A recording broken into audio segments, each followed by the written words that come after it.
All Things Motoring International is owned and brought to you by SA's most trusted online vehicle platform, CHANGECARS. Our name says it all. Whether you're looking to sell, need advice, need finance, or need insurance, CHANGECARS has you covered.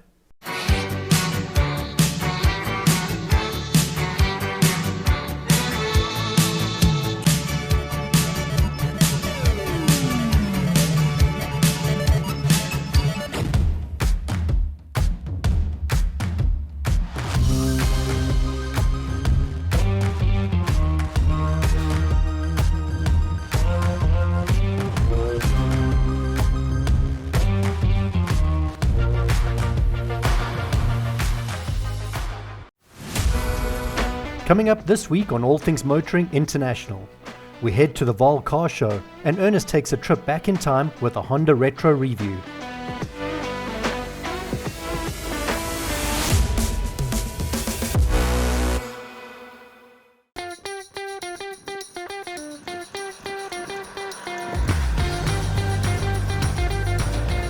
Oh yeah, but that throaty sounding engine still pulls once you go over 3,000 RPM.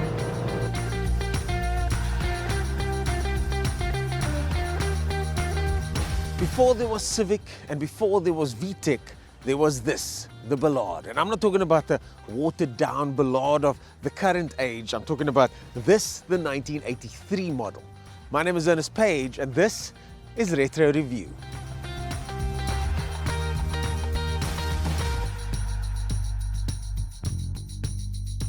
So let's start with the outside, and of course, because it's the 80s, there's plenty chrome visible all the way down the sides. These vents over here are actual air vents and not the fake stuff that you find on modern cars these days. There's nothing fake here. When last have you seen a single piece bumper that's not integrated into the whole body? Incidentally though, this one has the rubber flap over here, which I think is supposed to aid with aerodynamics, and it was something that not many people like, because as soon as it starts to bend like that, it makes the front look a little bit not nice. This one comes in a bright red color and the details are just wonderful. In 1983, this was the choice of all of our aunts and uncles. And at the time where reliability wasn't so much of a thing, Honda made it a thing. Launched in 1980, the Honda Ballade quickly became a popular vehicle in the new luxury vehicle market. In a time where fuel consumption and reliability was needed, Japanese cars were no longer seen as a cheap alternative.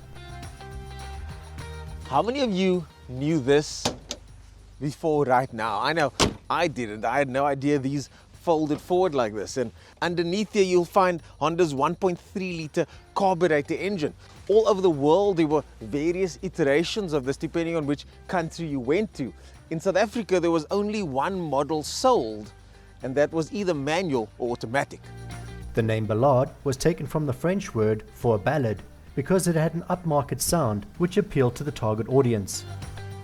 On an old car like this, it's easy to see where the chassis doesn't line up, but this one looks perfectly straight, especially at the back here. Even though by modern standards this isn't a very luxurious car, Honda these days has what they call magic seats, so lots of space in their cars, but that is not a very big boot.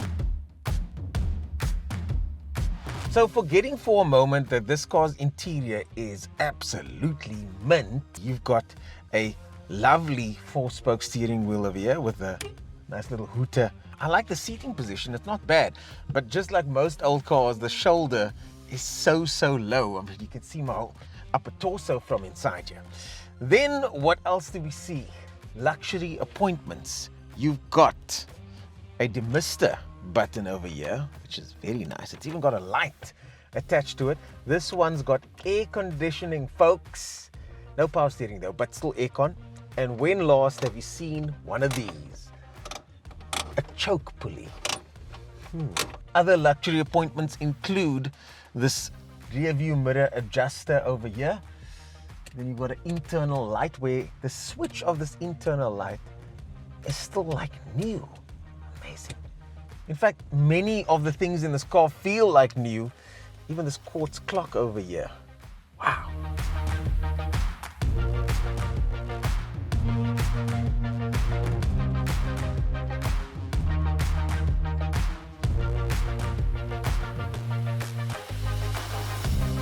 No park distance control here. No. Yeah, you gotta use your eyes, people. But luckily, there is plenty visibility out of this car. Back then, many cars didn't have window tints. So it's actually kind of refreshing to not have a dark tint around me. The thing about this car that I've realized after just driving it for a few kilometers is that if you test drove this car in 1983 and you just came from the Toyota to test drive a Corolla, I think you might take this car. It drives much smoother than the Toyota. And although I haven't driven the cars both brand new, this one still feels new after all of these years. And that clicking sound that you're hearing, that was from a sticking clutch. But I'm sure Mike and his team will sort that out. Oh yeah, but that throaty sounding engine still pulls once you go over 3,000 RPM. And the reason the car drives so nicely is because it only weighs about 800 kilos. The sounds the indicators make, it's typical of the era.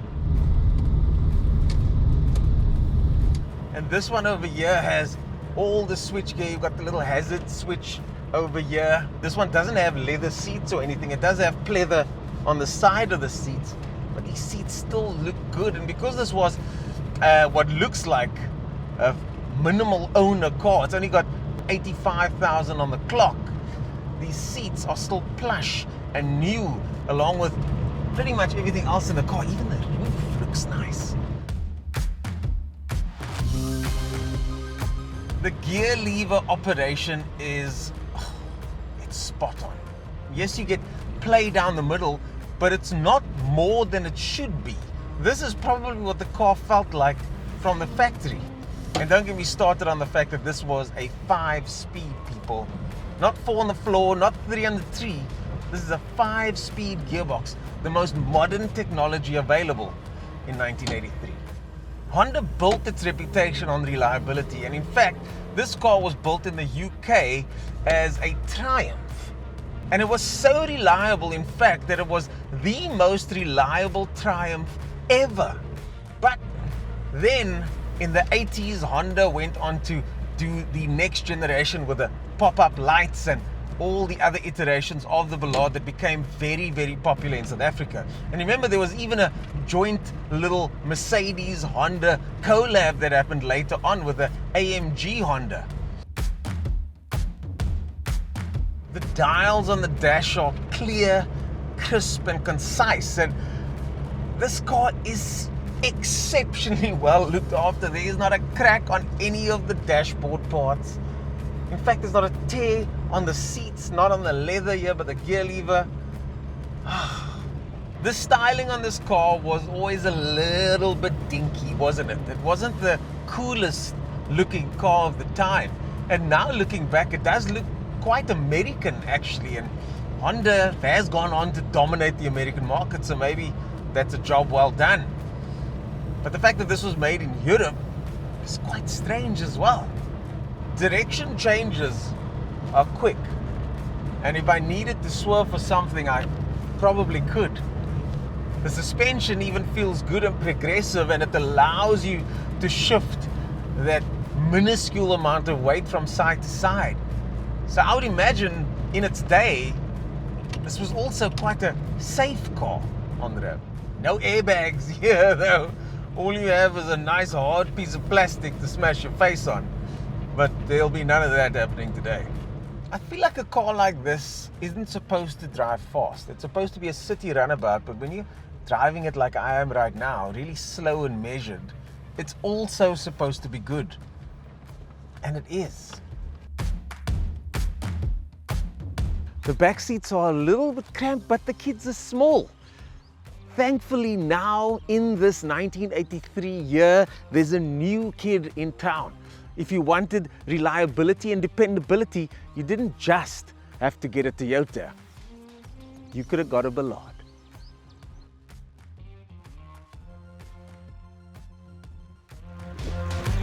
Coming up after the break, it's off to the Vaal car show where Gugu gets to interact with fans and spot some interesting cars.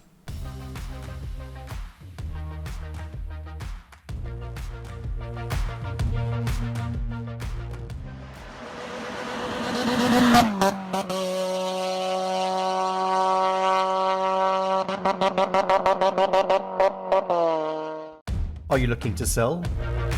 Visit Change Cars and click on the Selling tab.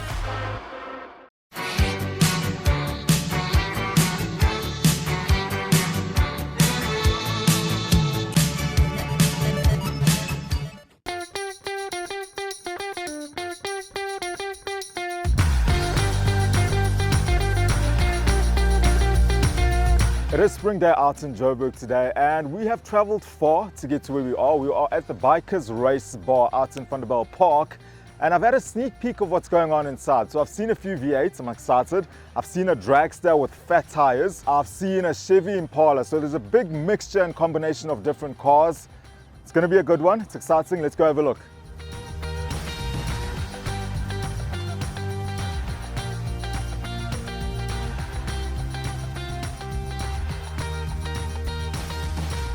You may recognize the red car on the other side of us. That's because it has been on the show. Michael Pashut actually interviewed George, who owns that car, and now I'm talking to George's son, Mike. Mike, Honda? Donkey. I saw that. That was really cool, but I didn't realize that you also own this. Yeah, it's my little sports truck. Talk to me about this, because when I first saw this, I thought it was a 1400 Champion, but it's not. No, sadly it's not a Nissan 1400. It's a 1978 Mazda F1300. It has an engine out of a 82 Mazda RX-7, the rotary engine. We put a little street port in it. It's done by AJ Racing at Arthur Hubert. I had to do a few upgrades. I was driving with drum brakes right round still. We put Capella discs and calipers on at the front for a bit of stopping power. Yeah. And an RX-7 gearbox, mostly further on its stock.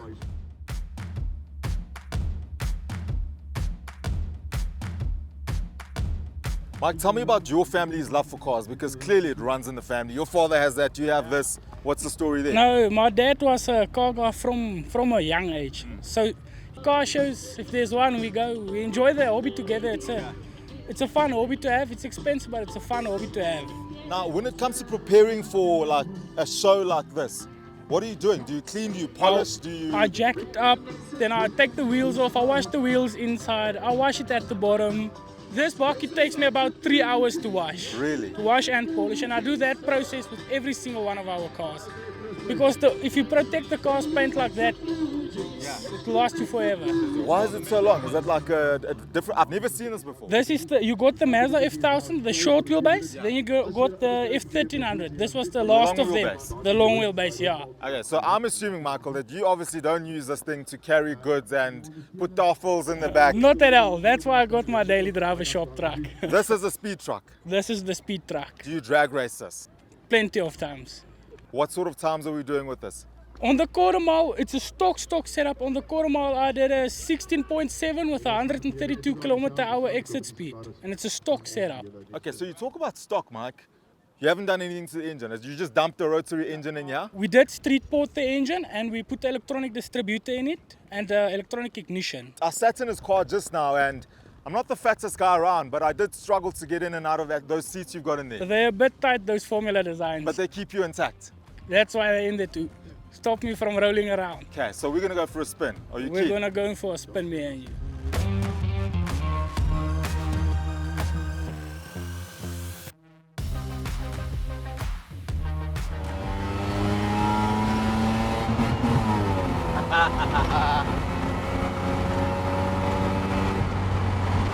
And it just keeps pulling and pulling. Wow. And it does. Yeah.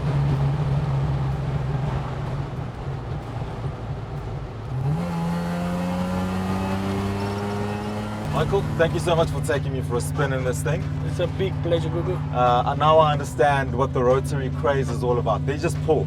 It just keeps pulling. Yeah. Yes.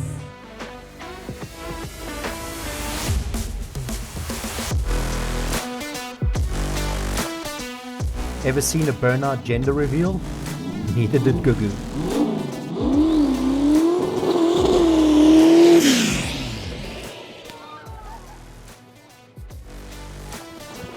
You may have seen that gender reveal. It was my first gender reveal live. I found the person behind it, and she also happens to be the person behind this car. Ilse Marie, gaan het? Goed, dankie Sal. Good, donkey. So tell me the story behind this, because I've heard stories, but I want to get it from you. Okay, so my father bought it in, and then So I imported it yes, from the States? Yes, So how long have you had it?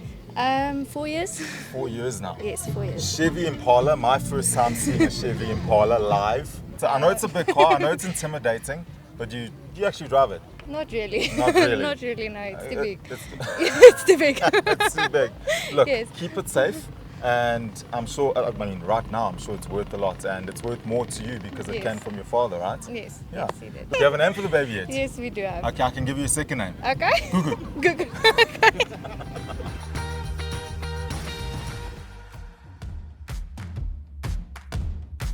When you come to Vanderbijl Park and you come to a car show like this is where you bump into these kinds of things. And I found the owner, Donnie. Donnie, how's it? Find yourself, thank you. Good. So you're the man behind this. This is, I mean, I've never seen this before, but it looks pristine. Everything's you still very much. original? Still original floor pan, everything's numbers matching, Yeah. original. I still got the original birth certificate of the car. Really? Not a printout, the written one, what was bought in 1957 for 726 pounds at Capital Motors in Pretoria. Now tell me about this crest. What do you call it? The wolf crest? That's the original wolf crest. Because I've never seen this in a car. I've seen images of it, I know of it, but I've never actually seen it on an actual car. That's where the emblem comes from, where the factory is in But Wolfsburg. when did they stop doing this on cars? Because this is the first car I've seen this on. They must have cut it at some point. 1959 they Yeah. cut it. The 56 is the color one, and then they changed it to black and white. Let's have a look at the indicator. There we have the indicator. So that's the indicator. That's the indicator. Pops out. It pops out. In 1957, Uh-huh. they still had the people standing next to the road. So I want to show you the toolbox, also a very rare item.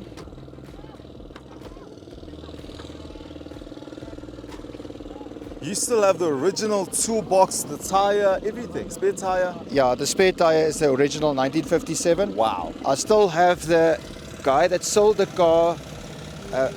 We call it in Afrikaans 'n visitekaartjie. It's like a business card those years. Yeah. And there is his business Oh, I see. Wow. Donnie, thank you so much for the chat. I got to see something new and learn about indicators that pop out like this today. Thank you so much. Enjoy Thank the rest you. of the show. card. You too, my friend. Enjoy Thank your day. You Thank too. Thanks, man. Coming up after the break, we conclude our visit to the Vaal show and interview a burnout queen and more. Did you know? Although Honda is the largest engine manufacturer in the world, they are known for things other than cars and bikes. They manufacture watercrafts, ATVs, mountain bikes, lawn equipment, and solar cells. They've developed a robot and even have a Honda airport too.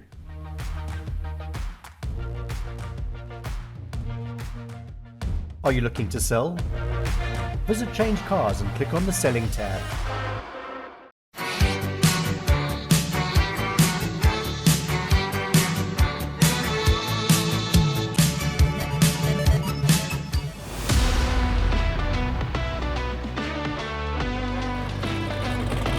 So the guys from American Parts are here. They bought out their big V8s. That's a Ford. I don't know what engine's in there, but he's about to do a burnout. So we're about to cook some tires and rubbers today.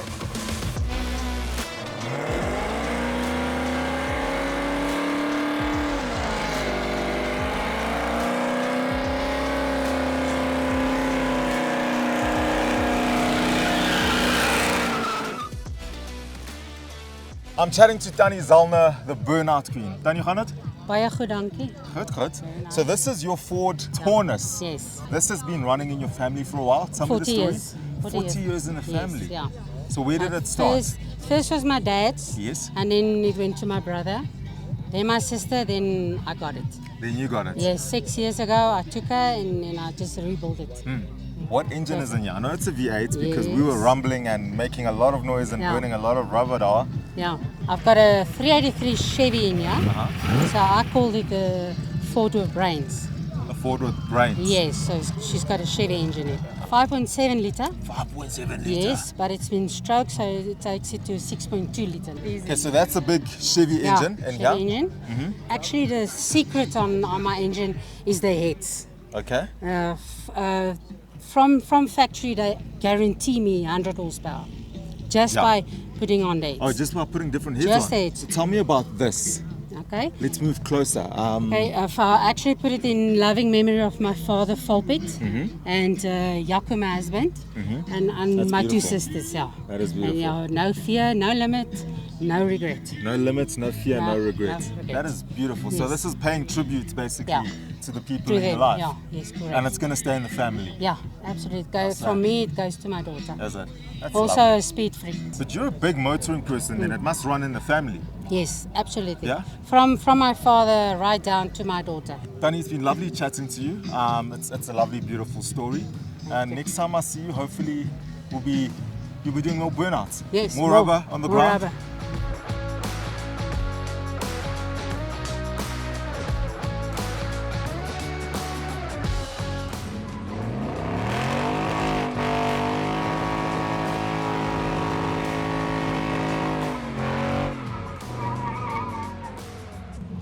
This is by far the most interesting car that I found at this car show.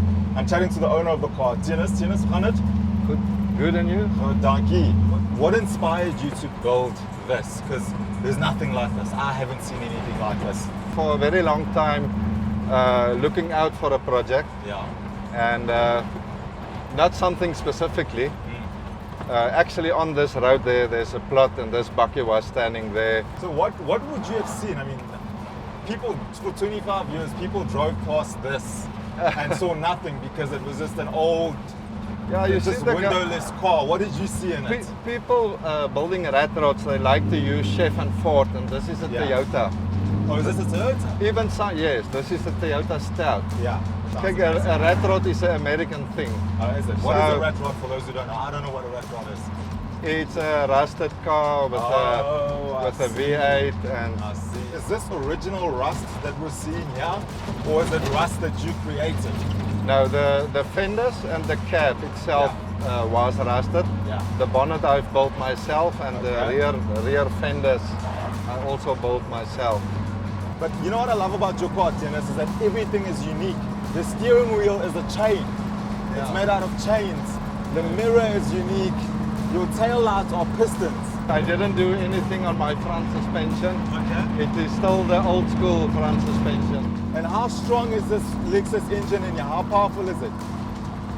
Well, the diff that I've got in at the back is cold diff, so it only goes 140 kilometers per hour, but it goes to the quite quick. Dennis, thank you so much for chatting. Thank you for taking me for a spin in your pride and joy. It was fun. It was a pleasure. Yeah, it was good. It was good. I don't think I'll ever see anything like this until I go to the States, because as you said, it's Americans that actually build these things, these rat rods, as Yeah. you call them. Yes. Thanks, man. Appreciate it.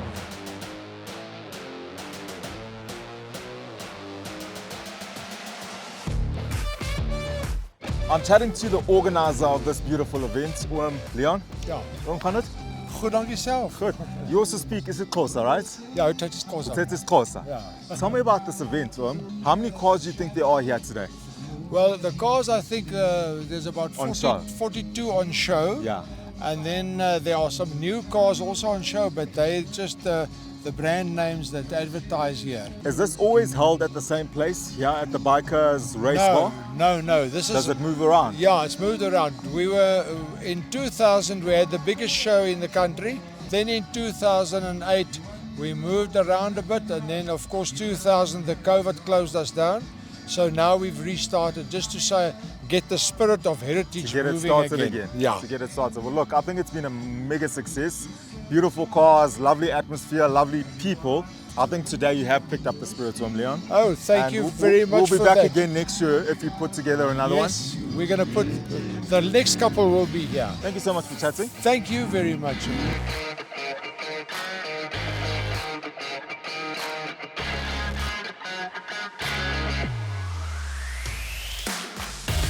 Coming up next week on All Things Motoring International. we head to Hatfield Motor Group, and Ernest goes to the Kalani Motor Show to check out the show and put on a little show of his own.